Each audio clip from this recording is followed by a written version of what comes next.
और पाकिस्तान को अगले 4 वर्षों में 77.5 अरब डॉलर के कर्जे वापस करने, जबकि मुआशी शरह नमू इस साल 1.5% और मगर उस वक्त पाकिस्तान में सिक्योरिटी के हालात इस कदर कमजोर हैं कि आइंदा चंद माह में तशद्दुद के वाक़यात बहुत ज्यादा बढ़ सकते हैं। अच्छा, आप इस disaster in front of you आप लेकिन कभी भी अमेरिका ने कोई ऐसा काम नहीं किया जिससे कि वो पाकिस्तान की इकोनॉमी को इस तरह एक अपने पांव पे खड़ा कर देता है। कमजोर माशी मामले ने कई साल से मुल्क की मईशत को दीगर एशियाई ममालिक की मंडियों यहां तक कि बांग्लादेश से भी बुरे हालात में ला खड़ा किया है।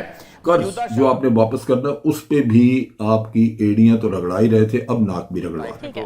हमें अंदाजा है कि पाकिस्तान जुलाई 2023 से शुरू होने वाले माशी साल में दिवालिया हो जाएगा। ठीक,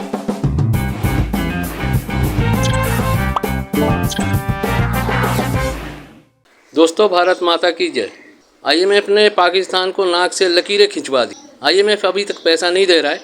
उसकी वजह यह है कि आईएमएफ ने कहा कि पाकिस्तान के जितने 17 ग्रेड से लेके 22 ग्रेड तक जितने ऑफिसर्स है, उसके जो इनकम्स है, उसके जो प्रॉपर्टीज़ है, एसेट्स है, डिक्लेयर करो।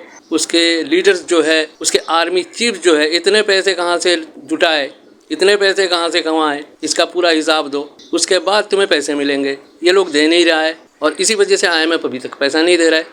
और मज़े की बात यह है कि आईएमएफ अगर पैसा देगा तो सऊदी अरब, यूएई, बाकी दूसरे कंट्रीज़ जो है, थोड़ा बहुत भीख देने वाला जो है, तभी भीख मिलेगी इनको। आईएमएफ कुछ नहीं कर रहा है तो वो भी अटके हुए हैं। यूरोप से एक रिपोर्ट्स आया कि पाकिस्तान को दिवालिया होने से कोई नहीं बचा सकता। पाकिस्तान को बचाना, वो डॉन वाला डायलॉग, मुश्किल ही नहीं नामुमकिन है। वीडियो आगे देखें, वीडियो के आखिरी तक जुड़े रहें। अगर वीडियो अच्छा लगे तो लाइक, शेयर, सब्सक्राइब कर देना। वंदे मातरम। देखें, इसके अंदर उन्होंने जो रिपोर्ट में सबसे अहम बात यह है कि उन्होंने कहा है कि हमने 10 मार्च 2022 को एक रिपोर्ट बनाई थी, पेश की थी। ये एक इंटेलिजेंस यूनिट जो है ना उनका, ये 1946 से वहाँ काम कर रहा है और ये 3 तरह की रिपोर्टें पेश करता है। एक तो माहाना रिपोर्ट पेश करता है कि इस किसी मुल्क की के बारे में कि उसकी सूरत हाल क्या है। दूसरा ये अदारा जो है इस तरह की रिपोर्ट पेश करता है कि 5 साल की फोरकास्ट देता है। और तीसरा जो है किसी मुल्क के अंदर जो है सर्विसेज की और इंडस्ट्री की क्या सूरत हाल है। अच्छा, इसी रिपोर्ट की बुनियाद के ऊपर पूरी दुनिया के जो लोन गिविंग इंस्टीट्यूशंस हैं, मतलब पेरिस क्लब है, बाकी लोग हैं या इन्वेस्टर जो है, वो किसी मुल्क के ऊपर वो भरोसा करता है। ठीक है। अब आप देखें, मैं इसके सिर्फ जो पहले 7 पॉइंट है ना, मैं उसको आपको पढ़ के सुना देता हूँ, मैं इसका तर्जमा सुनाता हूँ ताकि ज़्यादा बेहतर रहे। पाकिस्तान जनूबी एशिया में उभरने वाली एक मईशत है जो अंदरूनी और बैरूनी सतह पर माशी अदम इस्तेकाम के देरीना मर्ज में मुब्तला है। ठीक है। इसके सियासी अदम इस्तेकाम, अंदरूनी मुल्क सिक्योरिटी खदशात और माशी पॉलिसियों में खराबी की वजह से ये हरगिज़ सरमायाकारों की तवज्जो हासिल नहीं कर सकती।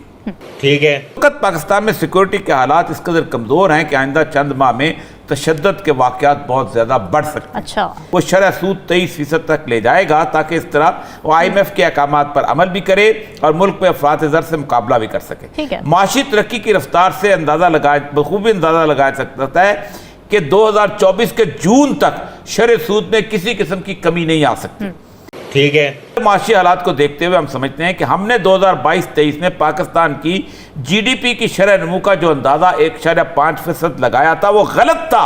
अच्छा, घटकर सिर्फ 0.2% रह जाएगी और ऐसे में पाकिस्तानों को किस्तों की अदायगी के लिए मजीद कहीं से कर्ज नहीं मिल पाएगा। कमजोर माशी मामले ने कई साल से मुल्क की मईशत को दीगर एशियाई ममालिक की मंडियों यहां तक कि बांग्लादेश से भी बुरे हालात में ला खड़ा किया है। हमें यकीन है कि पाकिस्तान रूस और चीन से अपने तल्लुकात मजबूत करने के लिए मगरबी दुनिया से अपने तल्लुकात कुर्बान कर देगा और भारत से उसके तल्लुकात कशीदा रहेंगे और पाकिस्तान अफगानिस्तान में तालिबान हुकूमत की मदद करता रहेगा लेकिन तस्लीम नहीं करेगा। ठीक है, समझ गया। सिर्फ 1 मिनट और लूंगा। इन्होंने एक इंडेक्स बनाया है, 15 पॉइंट इंडेक्स। उसमें उन्होंने कहा है कि हमें 4 बुनियादी थ्रेट्स हैं जिसकी वजह से इकॉनमी जो है कमजोर हो सकती है।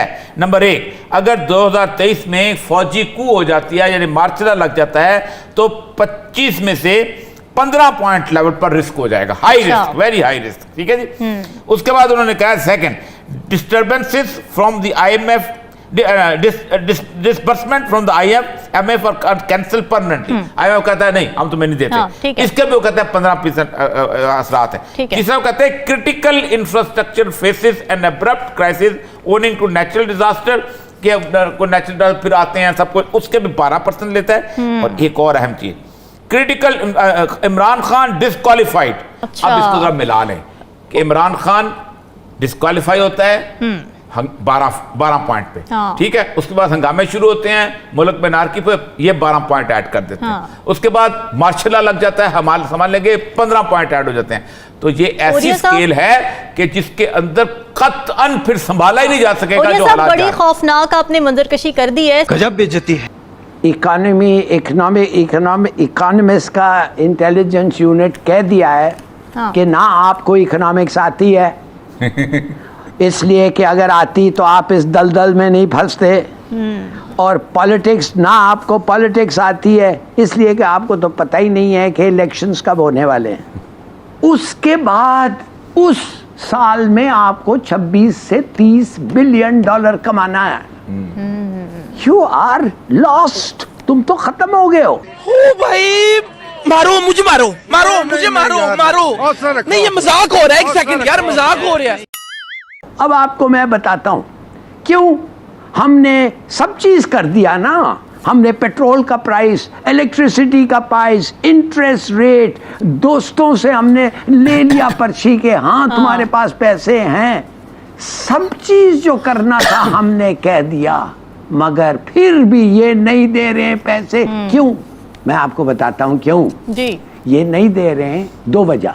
एक, वो कहते हैं कि इस गवर्नमेंट को दे, ये वाली जो अब एक रिडिकुलस बजट करके निकल जाएगी, इसलिए कि इकोनॉमिस्ट तो कह रहा है कि ये गवर्नमेंट ठहरेगी नहीं तो इलेक्शन में ये हार जाएगी। क्या इनको दें कि ये लेके भाग जाएं, या इसको रद्द कर दें, या नई गवर्नमेंट को दे? भाई नई गवर्नमेंट जब आएगी तो उनके साथ बात करना पड़ेगा ना। ऐसा ही तो नहीं हो सकता है कि हम उनसे बात ही नहीं करें। So what I am trying to tell you is कि आप is disaster in front of you. आपको वो चाहते हैं आपको डिफॉल्ट हो, वो चाहते हैं आप डिफॉल्ट हो और आप डिसइंटीग्रेट हो। ये उनका पूरा पुराना खेल है। अगर आप डिफॉल्ट में चले गए, आपको कोई पैसे नहीं देगा, 500-600 रुपया डॉलर हो जाएगा, 2% वैसे ही 24% चाहते हैं कि हमारा इंटरेस्ट रेट हो। आप बच नहीं सकते।